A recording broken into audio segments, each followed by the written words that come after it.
Chronicles is not merely history. It is a testimony of covenant, remembered and forgotten. Here kings rise and fall, but the faithfulness of Adonai remains. Fire fell from heaven. The glory filled the house. Adonai had chosen his dwelling. Wisdom was given in abundance, but when it forgets the giver, the heart turns away.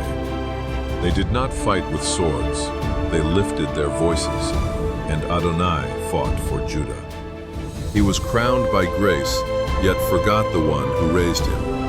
Darkness followed. Strength became pride. Pride crossed holy ground, and the crown fell. Surrounded, the king prayed. Heaven answered by night. Judah stood. Repentance reopened the doors. The house was restored. Worship returned. The scroll was found. The word was read.